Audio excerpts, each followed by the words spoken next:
Bonjour à tous et bienvenue sur TechClash. Aujourd'hui, on s'attaque à un sujet qui fâche, nos smartphones qui se mettent à ramer juste après une mise à jour.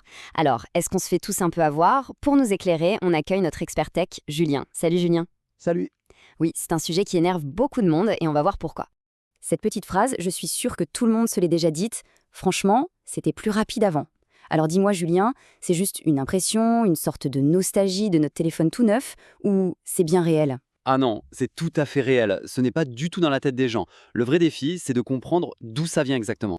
Oui, parce qu'on connaît le scénario par cœur. On voit la notification de mise à jour, on se dit super, des nouveautés, on installe et bam, le téléphone devient une tortue. Ça rappelle de très mauvais souvenirs comme le fameux Battery Gate d'Apple.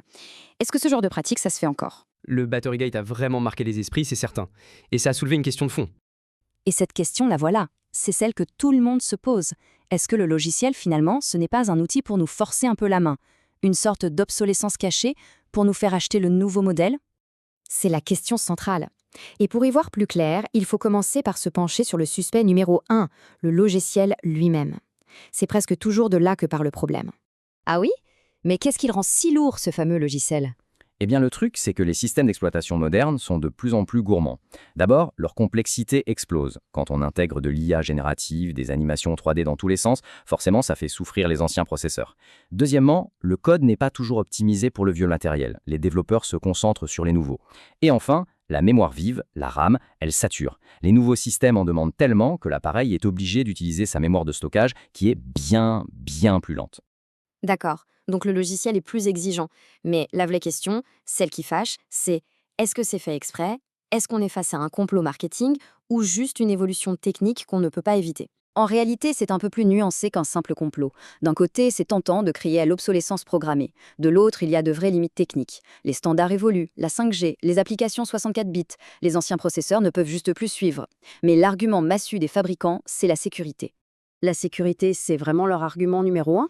Oui, et c'est un point essentiel. Il faut bien comprendre qu'une mise à jour, même si elle ralentit un peu l'interface, elle sert surtout à boucher des failles de sécurité majeures. Alors entre un téléphone rapide mais qui est une passoire au piratage et un téléphone un peu plus lent mais protégé, le choix du fabricant est vite fait.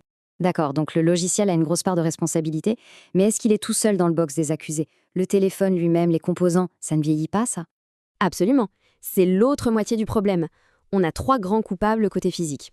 D'abord, la batterie. En vieillissant, ces composants chimiques ne peuvent plus fournir les pics de tension dont le processeur a besoin. Du coup, le système bride les performances pour éviter que le téléphone ne s'éteigne tout seul.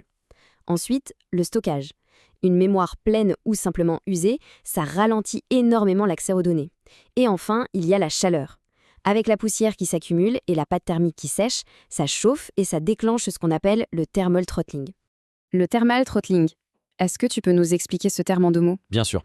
En gros, l'étranglement thermique, c'est juste une mesure de protection. C'est un réflexe de survie du téléphone. Quand un composant chauffe trop, le système va réduire sa vitesse de lui-même pour qu'il refroidisse et éviter de l'endommager. C'est tout. Bon, le constat est assez clair, merci. Mais alors, la question que tout le monde se pose, une fois qu'on a installé la mise à jour de trop, c'est fini? On est condamné à ramer? Ou il y a des solutions pour reprendre le contrôle? Heureusement, il y a des choses à faire. Déjà, une petite règle générale à connaître. Souvent, la 3e mise à jour majeure d'un système d'exploitation, c'est la limite pour un appareil. Passer ce cap, ça vaut vraiment le coup de se renseigner avant d'installer. Et si le mal est fait, concrètement, on fait quoi? Alors il y a plusieurs options. On peut commencer par désactiver les petites fioritures graphiques, comme les animations. Une solution plus radicale, c'est la réinitialisation d'usine pour repartir sur une base saine. Pour les plus experts sur Android, on peut même installer des systèmes alternatifs plus légers qu'on appelle des ROM. Et très souvent, la solution la plus efficace, elle est matérielle, c'est de remplacer la batterie. Au final, pour conclure, on voit bien qu'il n'y a pas un seul coupable. La vérité est un équilibre. C'est un mélange entre l'usure inévitable du matériel et les choix logiciels stratégiques des fabricants. C'est le logiciel, au bout du compte, qui finit par dicter la durée de vie utile de l'appareil. Merci beaucoup Julien pour cet éclairage vraiment passionnant. Le mot de la fin, c'est donc qu'il faut peut-être réfléchir à 2 fois avant de cliquer sur Installer. Et on aimerait bien avoir votre expérience. Quelle est votre histoire avec les mises à jour? Racontez-nous tout ça dans les commentaires. Si la vidéo vous a plu, mettez un petit pouce bleu et surtout abonnez-vous à TechClash pour ne rien manquer. L'article complet est à retrouver sur jtgeek.com.